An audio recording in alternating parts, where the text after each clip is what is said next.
Hey, what's up, everybody? Trey Lewellen here with Kommerce Kings. Man, do we have a special guest here or what today? Here's what's so cool is when we do behind-the-scenes Kommerce Kings, we always ask a lot of questions, especially like who's the best mentor that's changed your life, the best book that you've ever read that changed your life, things like that. And we had, as you guys know, Tanner Larson was on here on a few other podcasts that we had, and we asked him that one generic question is who's that one guy that or girl that's changed the trajectory of your life that totally, like, when you met this guy, something happened, right? And you went this way versus maybe that way. And this is the guy. So this is Tanner's guy, Tony. Tony, what's your last name? Grebmeier. Grebmeier. How you spell that? Too long, but it's Grebmeier. You know, when my mom was a school teacher, nobody could pronounce her name, so they just said Mrs. G. And so I've been Tony G all my life. Tony G. All right, well then we'll go for Tony G. That's easy enough. So, dude, why do you think Tanner mentioned you as his number one? Maybe because I made him push a dumpster at an event that I had and gave him the visual of, like, everything in your life is in this dumpster, and you've been pushing this into everything you've been doing all your life, and now it's time to maybe recycle life's dumpster and actually create new experiences so you're not pushing shit around for the rest of your life, right? Because everything happens to us, and it's how we process it that ultimately defines us. I love that. So what kind of event was he at? So I have an event I run called Destroying Excuses, and we really get down to the stuff that you do, right? The things that hold you back in your life. And I remember it was day 2, and he still tells me, he's like, man, that sucked. Right? Because right there in the moment, he has visualized everything that he's ever done. But then I take it one step further, and I say, okay, put your wife on the other end of this dumpster. Now you get the visual that that's exactly what you're doing into that relationship, into your business, into everything. And when you did that, it was pure emotions. I'll send you a photo. I mean, it was pure emotions because it causes you to really stop and go, holy shit, this is what I've been doing all my life. That's amazing. So how did you come up with that? That's a great analogy. Life's dumpster is what I've been pushing around all my life. You know, when I got to the point where I was about to take my life on October 9th, 2008, and my door had a knock, and it was a buddy who walked in who said, hey, Tony, your life has meaning and purpose, but what you're doing right now doesn't. And I go, no shit. That's why I was going to kill myself. And what he was really telling me was the story I've been telling myself all my life, that I had meaning and I had purpose, but I lost it along the way. You know, $1 million in debt, separated from my wife. You know, kids didn't really want to spend time with me, my friends, my business, everything was kind of just there existing, not with me participating. And really, when I look back and done some transformational work, I realized that I've been pushing this all of my life. I just literally been pushing dumpsters into everything, and no wonder I smell like shit and trash and everything else didn't come out right. And in that context of it, I said, life's dumpster. It's so easy. It's something that it's very applicable to anybody in their life. I'm like, are you ready to stop pushing it? And here's the real magic. So take Tanner, because we did it and we walked to the other side, and now he's holding his wife. And I said, okay, I want you to turn away from the dumpster. So now the dumpster is behind you. What's in front of you? Anything that you want. Blank canvas. I'll hand you brushes. Put a canvas up there. Let's paint. Your Picasso, create your life. And then from that, you actually really get to design your life, because if it is what you say, like, nobody gets out of life alive. They die. You're going to die one day. So why don't you start today designing a life that you want to live? Mm-hmm. But so many people get caught up of, I can't, it's never going to happen, it's too late. And I'm just like, dude, stop telling yourself lies and actually take the fear that you're afraid of something, stop giving it fuel, and start using it against itself. So I just created a poster that like goes right with that. The poster has a lion, it's coming out of the dark. I'm like, love those. And on the right-hand side, it says, stop acting like you live twice. And I found that pretty profound. And just like, yeah, sometimes I think we live more than once. And I think we go through our life that way. So that's we just went like crazy down. Yeah, I mean, you got two choices in life, right? What happened in 2008?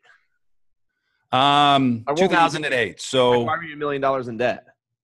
Running a fulfillment company, house that I couldn't afford, cars that I shouldn't have owned, love drugs, love alcohol, love partying, love having a good time. But I was married, and there was some confusion and chaos around that. And I literally just started looking into the mirror, and I didn't like the person I saw. And I did that when I was in my 20s too. On my 20th birthday, I looked in the mirror and I said, is this what your life's going to be like? Yeah. I had multiple knee surgeries, got addicted to anything and everything you could put into your body, anything to change the way you feel, from testosterone to HGH to Xanax to Lunesta to Vicodin to any kind of pill, anything. Alcohol was never like that one thing that I would go to, but it was always like the gasoline on top of the fire. It always like made it a little bit bigger. And, you know, literally I just was kind of at that hopeless stage. I stopped believing in myself, right? You talk about something that basically changes your life, a belief system that I lost. And I've always been super positive. I've always been the person that people rely on to give them inspiration and wisdom and call out the truths in their life. And I just stopped doing that in my own life. And I think that's because I was playing the keeping up with the Joneses. And I don't even like that cliche. I think really what it was I was comparing myself to everyone, not having the results like everyone. And I got super depressed. And then from there, I ultimately decided, screw it, was over. Sitting on my couch, writing my suicide note, called my wife after she had said something to me, which was to the effects of, when she was dropping me off earlier that day, hey, I need to talk to you. I said, sure. What do you want to talk about? She's like, I don't love you anymore. I need to tell you that, but I'm really telling myself that we've been separated for 3 years. It doesn't seem like it's going to get any better. You're not doing any extra work. And so I just got to tell you, I just can't do this anymore. And I said, oh, cool. Puffed out my chest, walked up to my apartment, confident, sat on my couch, tears, streaming down my face, picked up the phone, called her one more time saying, hey, I think it's it. I think I'm going to take my life. And I always like to say this so I don't throw my wife under the bus. You didn't say this. This is my interpretation of what I heard, which was, you need to do what you need to do. Yeah. So I started writing my suicide note. I think I had, it was 2008. So I think the very first iPhone, or very close. And I'm writing it. And all of a sudden my phone rang, and it was my friend, John. And John says, hey, what's up? I said, oh, nothing. I think that's another big problem that we face as entrepreneurs, is that we don't talk about what's really going on. So how you just explained to us, right? We started here and we deep dived really quick, because there's only one way for me to live today, which is in the truth. Shit, it's hard, man. It's hard to get up every day and hustle. It's hard to come into work, run a company with 30 people, have everything going on, and then one thing can just derail it. And then you sit in your office beating your head against the wall going, how the hell did I end up here? And that's exactly what happened in 08. I ended up there, where I thought my life was over. Instead, it was just beginning, where I thought that nothing really mattered. No, everything did matter, because if I would have taken myself out, I would have ruined so many people's lives. Right? I wouldn't have been able to hold my dad's hand when he died and told him that I loved him and help him to actually go to the other side. I wouldn't have been able to build just a beautiful bond with a wife who I'm about to celebrate 20 years of marriage with. I wouldn't be able to be there to witness my kid going off to college, being the first one that didn't have to go to a junior college, who got into a 4-year and studying entrepreneurship and business. I wouldn't have got to see all of the gifts that life has to offer. And so I think sometimes, like Christmas Story, I wish someone could take us in the moment when we feel like it's over and say, hey, look, let me show you. Let me just give you a glimpse of what it could be. And that's where I really like to help people to live, is let's give you a glimpse of where you're at, but where do you want to go? And that's life's dumpster. I love that analogy. So how'd you get out of it? It took me a little bit. I went to a program called Landmark Education. A lot of people think it's the cult. I drank the Kool-Aid, totally happy to tell you that.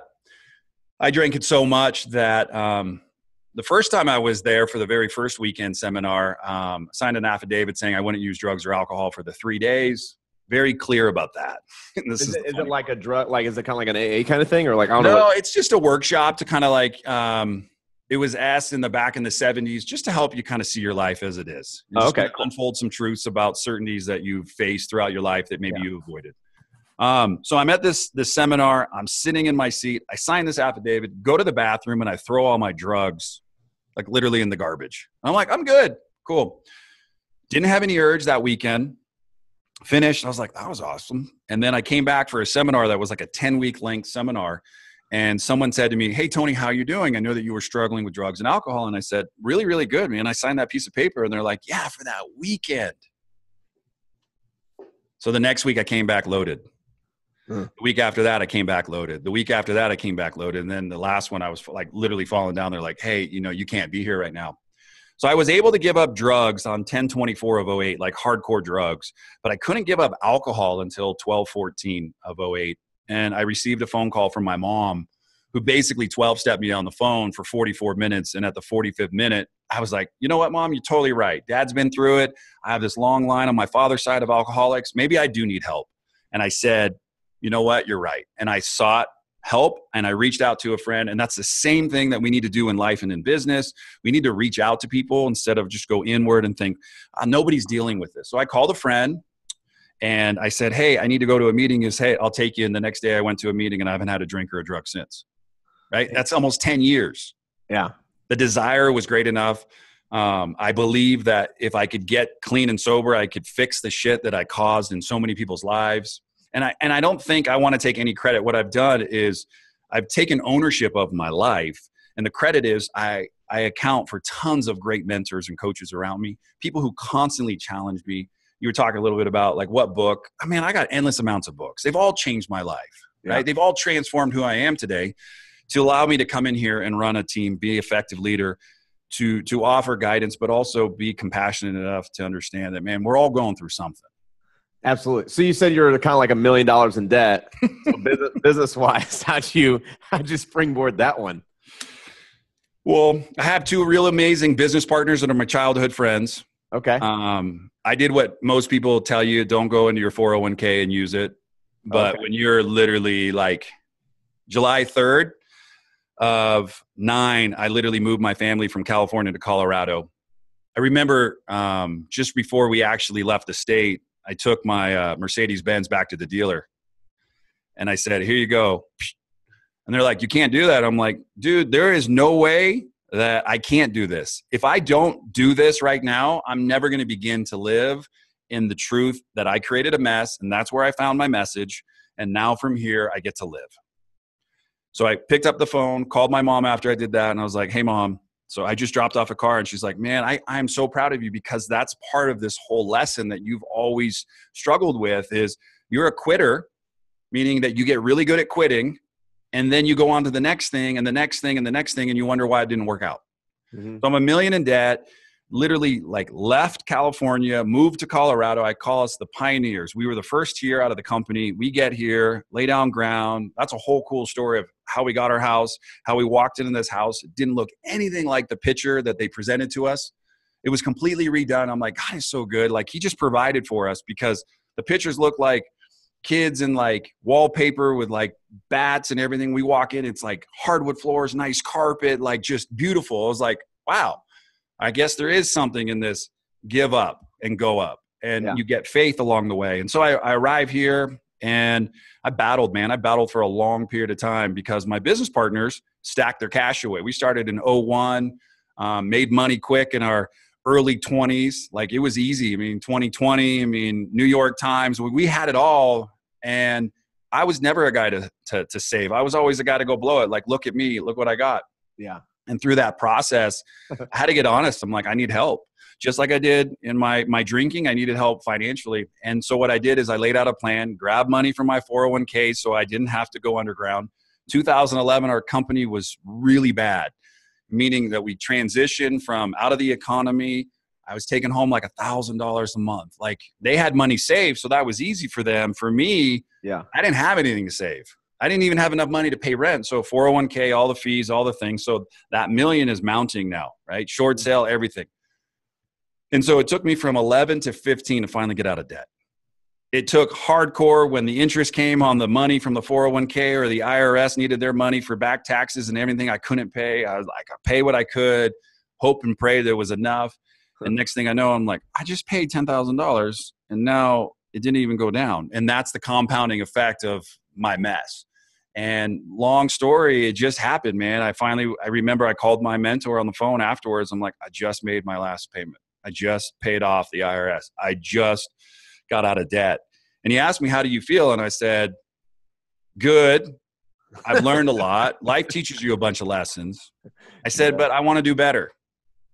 I want to do better. And that's where I really think I am today. I'm just doing better. I'm okay today. I'm not where I want to be, but I know that there's nowhere to be. So I'm trying to be as good as I possibly can in this moment with you. I love it. I love that. So that's a hell of a learning experience. Sounds like some of the learning experiences I've been through. You never know what's going to hit you, right? Like you just never know. But there's a reason, like, that's the crazy thing is when you're in it in 11 through the 15 is you didn't know why you're in it. You're just like, man, this sucks. But I'm wondering, now it's 18. Geez, I almost said 17. Now it's 2018. Looking back, have you figured out yet why you went through it, or are you still kind of wondering? No. I went through it because I never allowed any decisions that I made to actually be thought about before I made them. So I never counseled people. I just did it, right, for me. And that was always how I got to where I was at in life. I just did it. You said, you want to go do it? I said, yes. You want to do a line? Sure. Next thing I know, I'm off and running and doing stupid things. So I have a yes personality. And now I've really worked on, whoa, go ahead and tell me what you want to talk about. Hey, man, that's cool, but that's not for me. And I'm okay with that today. And I wasn't really during 11 and 15. I was just head down, grinding, putting in the work, went to San Francisco in 13, listened to William Shatner at a digital marketing event. He was up on stage selling wine in a brown bag, saying the Brown Bag Wine Club. And I sat in there and I go, that guy can do it. There's no reason we can't turn this thing around. So we changed our name and we went to a name which is called Chip Offers of our company. And we literally changed one thing, which happened to be everything. And in there, I bought in again. I bought into, all right, dude, we did it once. You wrote in that thing, millionaires, they can do it again, right? I'm just that guy. I'm just do it once, do it twice, do it 3 times. But remember, you can never quit. So I like to say today, chase the wins, study the lessons, never quit. Yeah, absolutely. I love that. There's a reason that we fail. The only win from that is if you learn from it, right? Like you got to learn. You got a powerful teacher. Yeah. Well, I mean, at the end of the day, though, like I look back at some of the stuff we went through just like 3 years ago or 2 years ago, and I look at them like, damn, but I wouldn't be where I am today if I hadn't gone through those lessons. I wouldn't be making the chess moves through a business and a company or organization that we're building today if I hadn't gone through what I did 2 or 3 years ago, right? Yeah, no, super powerful. It's really wild, but when I'm looking back, I'm looking for a reason. Like there was a reason that I lost that much money. There was a reason that, people came to take that money. And there's like, what's the purpose? What's the reason? Always looking back because, I always trail stuff. And I'm like, if I wouldn't know this, if I didn't go through that. And so, so the one thing that I will tell you that I've done differently since 11, 12, and 13 and today, like the thing that has been the constant, the one thing is remember who you were with when your life altered and changed. Yeah. Right. So I remember who I partied with. And so I was just telling a colleague today, when I sponsor people, I say, sometimes you just need to throw out your cell phone. Like all those names and numbers were really bad. The people that you really care about, like your mom or your wife or your dad or brother or sister, they know how to get a hold of you. But the people who like sell drugs or you buy drugs from, like you don't need them in your life anymore. So I just stopped hanging out with the people that weren't serving me, that wouldn't allow me to serve them, not from I need something, but yet life is a contribution. It's a gift. It's an opportunity to serve and give. So I just remember I needed to start valuing myself again. And so in 11, 12, and 13, when all of this was going on, I remember I tapped back into my inner reason, like the why, the purpose, the meaning. When that knock happened, when my buddy John said to me, your life has meaning and purpose, but what you're doing right now didn't. So I decided that I needed to figure out what my meaning was. And so I wake up every single day knowing that I am contribution. Like if I just begin every day's a teachable moment, every day I go, how can I contribute today to my life and to the lives of people around me, not needing anything in return, but giving ultimate value. I get everything in return and I'm richer than I was ever when my darkest days ever happened. There you go. So what are you doing now? Like before we ask that, how about we go back? So you've learned how to take money and you've paid off the IRS on a compounding interest. And so now you've paid them off and, now I'm assuming that you're able to pay your bills. Pay my bills, live a great life, travel the world. 2015, my wife and I discovered our love for Europe and Italy. I'm going to take off here next week for 3 weeks with my family. My wife's turning 40. We're celebrating 20 years of marriage. Been to Italy like 15 times in the last 3 years. I love it. I love the fact that I drink Pellegrino, not because I like Pellegrino. I drink Pellegrino because it reminds me I'm with my wife in Italy. Boom. So, man, been able to pay my bills, been able to stash some cash, been able to watch my kids grow up, my wife, and, literally at the end of the day, put my head on the pillow and not. Where do you park your cash? Do you just like save it now or do you invest it? a little bit of an investment, but still saving. And then my goal is to purchase a place by the end of next year in Europe. Oh, wow. Okay. So that's the big one. Now you wanting to live in Europe, or you wanting to have like a 3 travel to 6 place? months out of a year. So you want to do 6 and 6? Yeah. How old's the kids? One is at home. He is 17, and my other one is a freshman in college, 19. So I got two boys. So you almost got empty nest, and so you're able to do the 6 months. Yeah. I got a 4-year-old. I'm like, whoo! Like go to Italy for 6 months. I'd be training. It probably wouldn't be a bad thing. No, I think that'd be awesome for a 5-year-old. It'd be pretty epic. So all right. By the end of this call, we got to know like the top 10 places or top 3 to visit in Italy, because that's definitely on my bucket list. Or like a European cruise is totally. That's how I discovered what I wanted to do.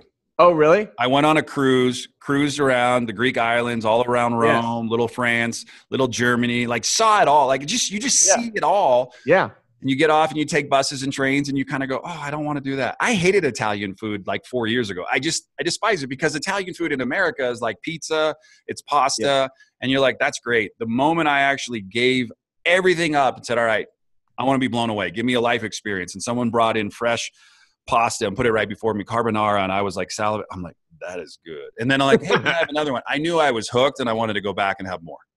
Oh, that's epic. There's a picture of a guy who drives us around, my good friend Marco, who picked us up one day from our cruise. Like there's a picture on the wall because people come into your lives for a reason, season or a lifetime. My job isn't to figure out why. My job isn't to embrace it, saying what is being taught to me today, because everybody's teaching you something, a good lesson or a bad lesson. Yeah. We were in Jamaica once, and we were driving, and we're on the wrong side, and the Jamaican looks back and he goes, the left lane is the wrong lane, the right lane is suicide, or something like that. And I was like, that's a good point. That was a great lesson I just learned from this guy, because he like totally hit me in the brain. I'm like, okay, don't drive on the right side because that's suicide. Left lane is the right lane is suicide. I was like, okay, don't go that lane. So you're doing investments. You got all that stuff going on. Because I know we only got a couple little things. So let's get real then. How about that? Sure. We haven't got real already. But like, what would you say is your biggest current challenge as of today? That's just like something that maybe keeps you up at night. Or you're just like, ugh, like I hate this. So I run a fulfillment and logistics company based around the health and wellness space. So we offer products and services for marketers. We on-demand products every day for marketers all around the world, 34 different countries we're fulfilling goods for. We got survival clients. We got personal development clients. My job is making sure we keep our word by being an on-demand company, meaning we don't hold up anybody's bottleneck. So we're not helping people to go out of business. We're helping people to stay in business and thrive. So every single day I have a team of people below me that helps me, but I actually flip the org chart upside down and put me down below. So I put all of that weight on my shoulders, and that's what I carry every day, right? I got 2 business partners. They're awesome. They're not out doing the lives. They're not going to events. I am. So I became the face of a company. And so when you're the face of the company, you're the target, gets the LinkedIn, the Facebooks, the little tweets and everything. So you're constantly just trying to support them and all of your team members to make sure that they have all the tools necessary. Because I don't want people working on the weekends. I want people to thrive in life and live. I want people to do that. So I have to be the example. I like to say I'm the change. So I'm going to be the change first, teach people how to do it. And then that still doesn't mean that I go to bed every night not thinking about like, how could we get better? The wheels are turning on vacation. I'm recording podcasts live from Amalfi Coast, sitting there going, man, we got to do this. We got to do this. We got to do this. We got to do this. Because that's in me. That's been in me since I was a little kid. That's why I was a 3-time All-American when I played water polo, because I was able to always see and navigate. A visionary always has to see what's coming. And when you lay in bed at night and you go, $1 million idea, notepad by the bed, write it down, tomorrow you go implement. Sometimes I get up right then and there and go implement. That's the deal. And so I'm always, I think my challenge, if you ask very direct, like my biggest challenge is I haven't been able to manufacture any more time. So I'm constantly trying to figure out what can I get off my plate? And I just teach drainers and drivers. There's things that drive you and there's things that drain you. You need help to get the drainers off of your list as fast as possible. Find your ways to live in your drivers and you'll never live a bad day. That's huge. So looking back, it's 1998. So that'd be 20 years ago. So I don't know how old you'd be, but like, or where you were. So you're probably like, maybe you're partying and having fun and Going grounded. Where were you? I was married. You're married. Yeah, exactly. You're getting living in Silicon Valley, just getting ready to get out of radio as an air personality, just about to welcome our first son into the family. Yeah. And my wife was working at a club called San Jose Live. And I remember she went to work one day and San Jose Live ended up being bolted. It was closed up. Oh, wow. And I was already seeking, because I was on the internet. I was figuring out how to make money already, working a part-time job on the side just to figure out what this thing was. We were living in Silicon Valley. And I partnered with a guy, Heath Hutchinson, in a company called Vids. And we were selling bandwidth to companies. Bandwidth back in the day, $10,000 is what you would pay like $30 today for. Sure. Right? And so she went to go to work one day at this club and it was closed up. And I got the phone call that we're moving fiber across the street into that unit, tearing it down, watching WebMD flip on, watching Alchemy flip on, watching all these big companies flip on. And I'm like, what's bandwidth? Like, I'm literally just trying to figure it out. I had a baud modem. The thing went super slow. Yeah. And he's like, it's going to revolutionize your life. And I'm like, I'm up for the ride. And I literally have been on the internet since 96. Oh, that's amazing. So what would you tell yourself today, at that point? Dude, it's going to be awesome. It's going to be a freaking roller coaster that you just want to make sure you hang on. Don't puke too much. It gets all over the place. Stay focused on where you want to go. Remember, the ride does end. So you remember every single day when you jump on to have fun, to know that like you need to bring people on the ride with you. You shouldn't do it by yourself. That when it kind of whips you around, just stay focused and grounded. Ask for help and support from your friends.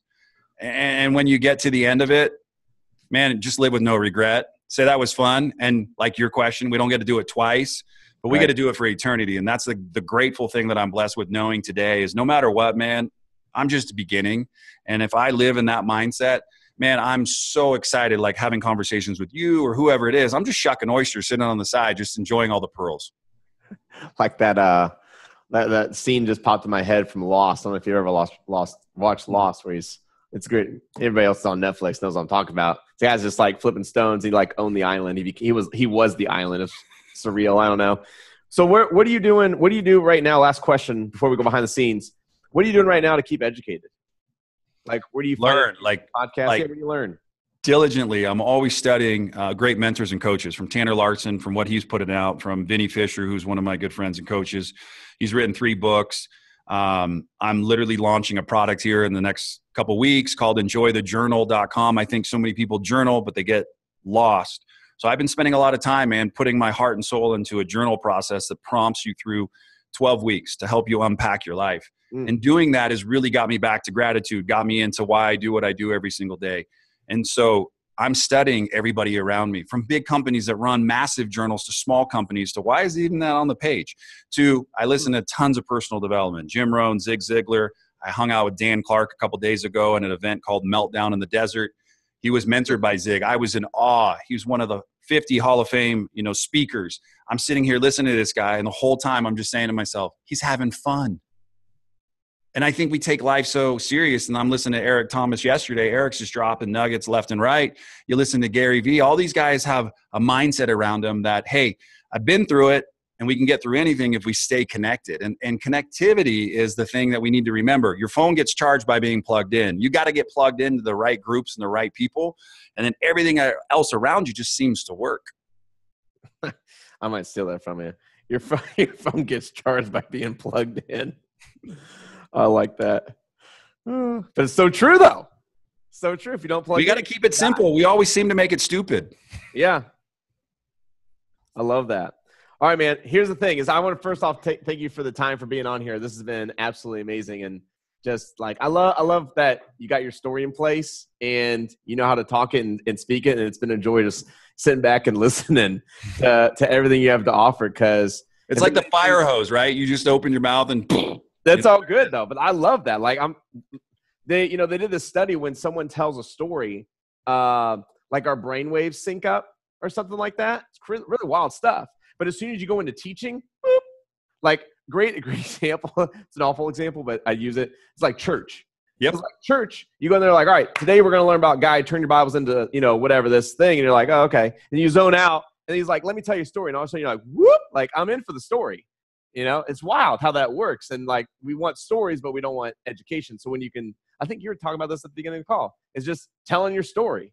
you know, being, I don't even know if we were live yet, but telling your stories and just living life. And so I wear a watch, a Philip Stein watch that has this really cool pulsing technology, and it sends a little pulse to you and helps you to get connected, but stays in your frequency. A lot of times when we're disconnected, we're not in our frequency. The moment you begin to get around the right people, there's sayings like, you know, you are the 5 people you surround yourself with. Sure. Right? There's a frequency that rises when that happens. And you can tell when you're not talking to people on the same frequency. Like you're disconnected. You're like, okay, I don't know if you've ever gone home at the end of a day and you're sitting with family and friends and they're talking and you're just so disconnected. You're like, it's not even a conversation you want to have. And people look, where are you? And I'm like, I'm here, but presently checked out. Yeah, totally. And then there's times when you're in that same environment and you're so zoned in because you were able to get decharged and you allow the conversation to recharge you. Love it. What a great way to end it. Tony G, I appreciate you being on this call. We're going to flip the scenes, go behind the scenes on Kommerce Kings, or it'll be that, Batman. So we'll do that real quick. Thanks, everybody, for joining. Appreciate you. We'll see you guys behind the scenes.